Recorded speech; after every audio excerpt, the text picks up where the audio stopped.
Good morning everyone. My name is Ambassador Eleni Kounalakis, Lieutenant Governor of California. Welcome to today's signing ceremony of a new Memorandum of Understanding on the establishment of a framework for strategic cooperation between Denmark and the state of California. On behalf of Governor Gavin Newsom, whom we will hear from in just a few moments, I'd like to welcome the Foreign Minister and the former Prime Minister of Denmark, His Excellency Lars Løkke Rasmussen, and His Excellency Ambassador to the United States, Jesper Sørensen. We are honored by your presence and the presence of your entire delegation. I'd also like to welcome Consul General Jacob Wind, who has just arrived this month to take up his post at the Danish Consulate General in Silicon Valley. Welcome.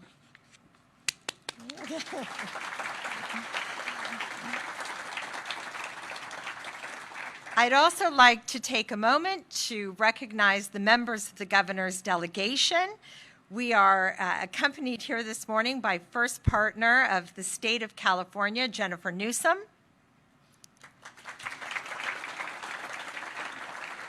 Secretary Wade Crowfoot of the California Natural Resources Agency. Secretary Karen Ross of the California Department of Food and Agriculture. Senior Advisor for Climate, Lauren Sanchez. And Senior Advisor for Technology, Randy Mitchell. The agreement which will be signed here today between California and Denmark reinforces our joint commitment to address the challenges posed by rapidly advancing technology and by climate change. This MOU will establish a flexible framework to support strategic cooperation on environmental resilience and the green economy, digital safety, cyber development, and innovative ecosystems. For many years, Denmark and California have worked together on these issues and more. Both of us have seen the rapid development of groundbreaking technologies, including artificial intelligence, and at the same time recognize the need for a safe, secure, and trustworthy digital future. We also share a deep respect for international collaboration to address societal challenges and advance global prosperity. As I hand the podium to Foreign Minister Rasmussen, I'd like to recognize that the Foreign Minister has twice served as Denmark's Prime Minister and is widely respected for advancing Denmark's tradition of promoting human rights, democratic principles, international law, peace, sustainability, multilateral engagement, all these transatlantic values that California shares. Welcome.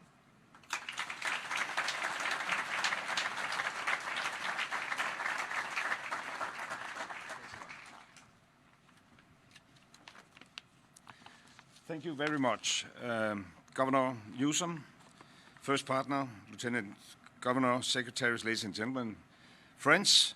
I'm delighted to be here today, and I want to take the opportunity to thank Salesforce for hosting us in this beautiful building with the most beautiful view overlooking San Francisco and the Bay Area. People promised me that when you sign the MOU in a few minutes, then everything will clear up. It should be around 11 o'clock. No, it's a real pleasure being here. And most of all, it has been a pleasure meeting you, Governor. I think we had a very nice and frank talk discussing how we can strengthen the partnership between California and Denmark and some related issues as well. I hope this will just be the first of many meetings between you and I and between our staff. We have a strong engagement across the United States. and have agreed to step up our partnership even further with several states over the past years. And now we are doing so in California, and I guess until now this is the most comprehensive kind of agreement we have made so far with any American state. And we are extremely happy to do so. Because if we combine our efforts, we can achieve a great deal for our economies and societies, for our businesses and innovators. And that is why I'm so thrilled that we are here today to strengthen our cooperation. We have had cooperation for many years. I think next year we will celebrate the 20th anniversary of our Innovation Center in California. Everybody are hereby invited to take part in the celebration a year from now. And one reason why we have this strong cooperation and now are going to strengthen it is the fact that California and Denmark are leaders in green energy, in sustainability and innovation. You excel in the tech industry. We know, I would argue, a thing or two about design, innovation, energy efficiency, and I would add quality of life. Together, these strengths can achieve even more, and that is also why I'm glad to bring such a large group of Danish companies with me. They are ready to step up the commercial ties between industries in California and Denmark, and our new agreement lays the foundation for stronger trade. It lays also the foundation for new public-private partnerships, more research exchange and sharing of best practices, and a prime example of what we are striving for is the Stanford groundwater architecture project. We discussed that in the lead up to the meeting, where researchers, companies and policymakers from Denmark and California work together to develop new ways of mapping groundwater reservoirs in California. With this agreement in hand, we have a powerful engine to drive that kind of cooperation forward. And this really matters, because in today's world, leaders must reduce risk and uncertainty. Cooperation on sustainability and trade is a key part of exactly that effort. California is an economic powerhouse. If California was a country, it would be the fourth largest economy in the world. That is truly remarkable, but there is still room to grow, including through trade with Denmark and including with cross-country investments in Denmark and in California. And we are ready to step up, and that is exactly why we are here this morning in San Francisco. So thank you once again for welcoming me and my delegation, and thank you, Mr. Governor, for committing to an even closer cooperation with Denmark. Thank you. Right here. Thank you, Mr. Minister. And now, as I hand the podium to Governor Newsom, I'd like to recognize his leadership in boldly tackling the climate crisis, investing in clean energy, expanding healthcare access, protecting civil rights, and navigating some of the most complex challenges of our time. Governor Newsom is leading California with resilience, determination, and a deep belief in the power of inclusive progress. Under his leadership, California has not only strengthened its position as the world's fourth largest economy, but he has defined our state as America's lighthouse of transatlantic values. Governor.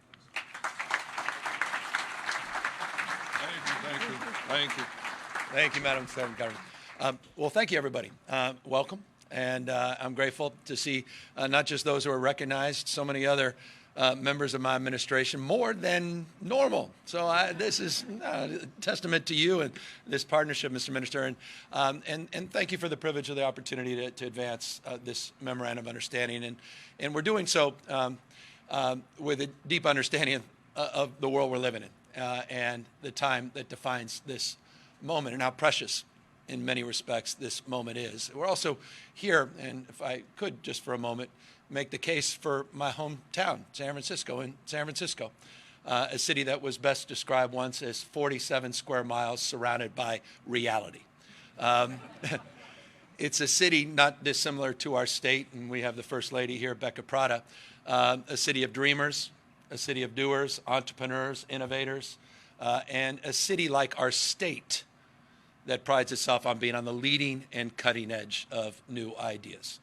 San Francisco, like the state of California, is the most diverse city in the most diverse state in the world's most diverse democracy. I say that because it needs to be said. And at our best, we live together, we advance together, and prosper together across every conceivable and imaginable difference. And I think it's a point that needs to be emphasized over and over and over again. At our best, we don't tolerate that diversity, we celebrate it. It's a universal state, California, majority, minority state. And so our state of mind is around pluralism. And our state of mind is about reconciling all our interesting differences, but uniting around the things that bind us together. And so I think about, Madam Lieutenant Governor, your introduction of the minister and those universal transatlantic values. I think in terms of values at this moment and how valuable they are as lens to which we can see the world, not through the situational prism. It's not about transactions. It's about sustainable values over time, enduring, dare I say, values. Those enduring values that I'm very proud of as an American, that we've enjoyed for 249 years, the best of the Roman Republic, Greek democracy, co-equal branches of government, popular sovereignty, the rule of law. Forgive me, I feel compelled to emphasize those principles and those points as we enjoyed 249 years of the best of those values. So I'm here mindful of this moment and here recognize our responsibility to meet it as a stable partner, regardless of the prevailing winds of leadership. California has been able for decades and decades to pass the baton, particularly, and I'll close on what we're also emphasizing this memorandum of understanding, low carbon green growth, changing the way we produce and consume energy. I was mentioning the minister and the ambassador and others a moment ago. This morning in my inbox was an interesting fact. For me, it was even more than interesting. It was shared by David Hochfeld and by Lauren. They said, did you know there's been 212 days so far this year? I said, no. Why is that important? They said, well, 198 of them, 93% of the days so far this calendar year, the fourth largest economy in the world has run on 100% green energy, clean energy, which is remarkable. This, we're not asserting this principle anymore. We're proving it. And I make that point to reinforce the point that was made by Lieutenant Governor and the minister, that we have a lot to learn in order to ultimately achieve our goals. And so many of those are laid out in detail in this memorandum of understanding as it relates to regenerative ag, relates to circular economy, as it relates to sustainable practices, and what Wade was referring to on Sigma, the minister referenced as it relates to groundwater issues, all of those precious, all of those profound and pronounced in terms of our politics and policy making here in the state of California. So look, we're all better off, and we're all better off. We're all in this together with humility and grace. We look forward to signing this memorandum of understanding, and we look forward to strengthening the ties that have defined our proud past, but here is to an even better future. Thank you all very, very much.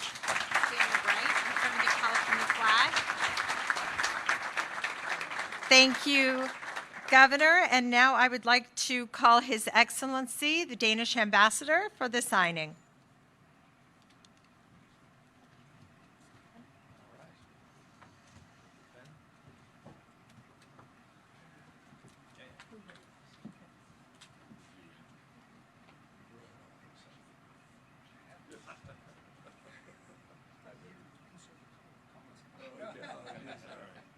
Negotiating at the last minute.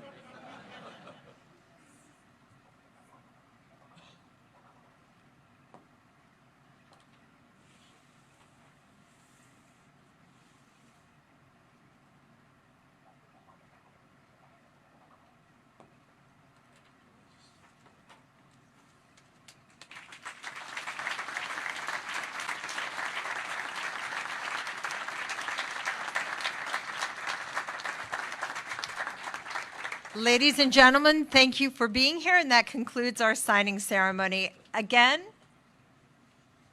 oh, question and answer. Thank you. We have time for question and answer. Governor, Mr. Minister. Question and answers.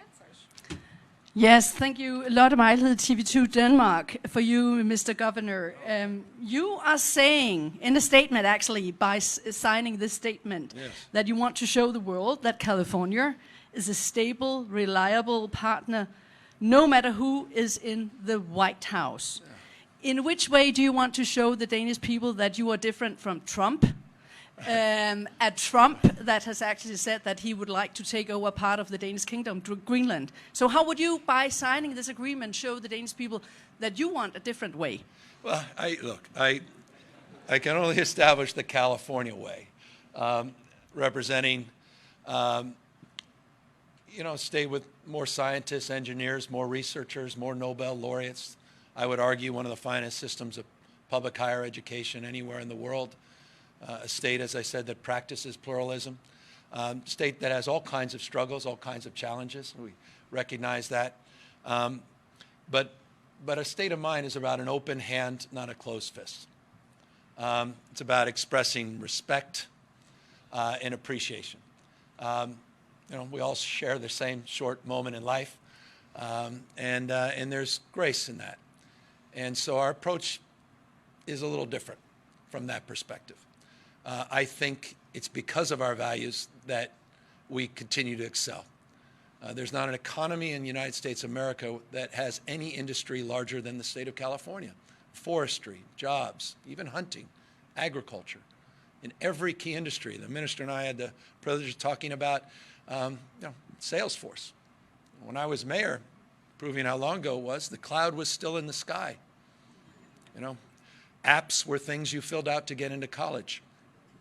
Facebook didn't even exist. LinkedIn was a prison. 5G was a parking space. You get the point. World is changing, and so our mindset is around inclusivity. Our mindset is around encouraging people from all over the world to feel like they belong. They're seen. They're heard. It's an economic strategy, and I feel like all those values are challenged at the moment. And so we just want folks to know we're many parts of the United States of America, but one body.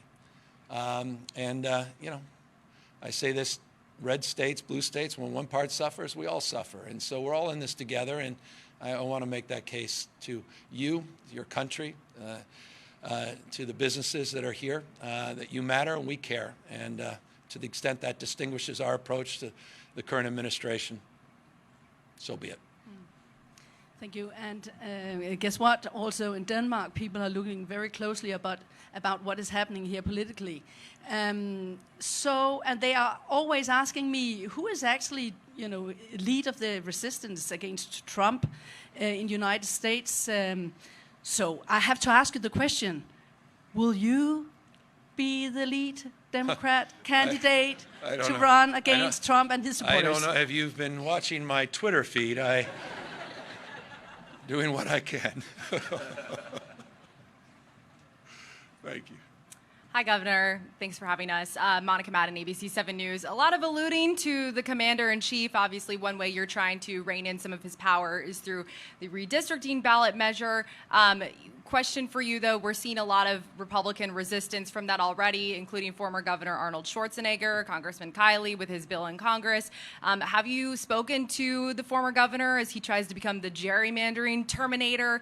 And have you made contact with President Trump? Is there a possibility that we could get a national ceasefire on all of the gerrymandering efforts? Well, the last time I talked to Donald Trump, he federalized the National Guard. So I haven't had that opportunity. Militarize the streets of a great American city in Los Angeles. We said at the time it was a preview of things to come. What more evidence do you need than what's happening in Washington, D.C.? As it relates to the former governor, who's a friend and a colleague of sorts, I met with him for an hour and a half last week, went down and visited him at his home. We had a fantastic conversation. And we share many of the same values. We certainly share many of the same concerns about the current occupant in the White House. Very proud of the legislature for moving quickly. We have now a special election on November 4th. We're looking forward to the voters doing something the voters have never been tasked to do in any time in U.S. history, in the most transparent and democratic way, making a determination for themselves what maps are appropriate in redistricting. That is in stark contrast to what happened in Texas, where those maps were drawn at Mar-a-Lago. And so our approach is very different. It's temporary, it's transparent, and it's democratic. So it was agree to disagree with Governor Schwarzenegger? We had more areas of agreement than disagreement. Thank you. Governor Lauren Thomas of CBS News Bay Area, thank you for your time. Also on redistricting, recent polling has shown that a majority of voters in the state are not in support of this ballot measure, including one out this morning by our neighbors over at UC Berkeley. We're also starting to see a lot of spending on opposition mailers on this. I myself received one in the mail just yesterday. So what is your confidence level that this ballot measure is going to get across the finish line, and what kind of support do you think it really needs to accomplish that? Well, we've had overwhelming support, including former President Barack Obama. It's united the Democratic Party. Independents, I think, broadly recognize what's at stake. And so we put a stake in the ground. We're giving the people the opportunity to decide. I have all the confidence in the world that we're going to succeed. The more people are made aware of what this is, the more likely they are to support it. As it relates to the opposition, it was predictable. It was very predictable. You have Trump-aligned, Trump-backed forces that are going to spend upwards of $100 million to defeat this initiative. They want to rig the election. Donald Trump knows he will lose the midterms. He knows he'll lose next November. Why else do you call a governor of a red state and say you're, quote unquote, entitled to 5 seats? He did his bidding. He's not just trying to rig things in Texas. He's doing it in Indiana. He's doing it in Missouri. He'll do it in Florida. We responded to what occurred. And I think the people of this state recognize what's at stake, and we're giving them that opportunity in a transparent way, and I believe we'll be successful this November. Mr. Minister, I have a question for you. No, I just once again thank everybody for being here, and thank you for the spirit that brings you here as well. And Mr. Minister, I look forward to, I did get an invitation, and I think I'm the only one in this room that hasn't had the privilege of being in Denmark, and I'm going to take advantage of your cell phone and make sure I see you when I arrive. And I'm told August, is it not? Best month. Don't go in November. August it is. Yeah, I need to be here for the election in November. Thank you very much. Thanks a lot. August is a good month.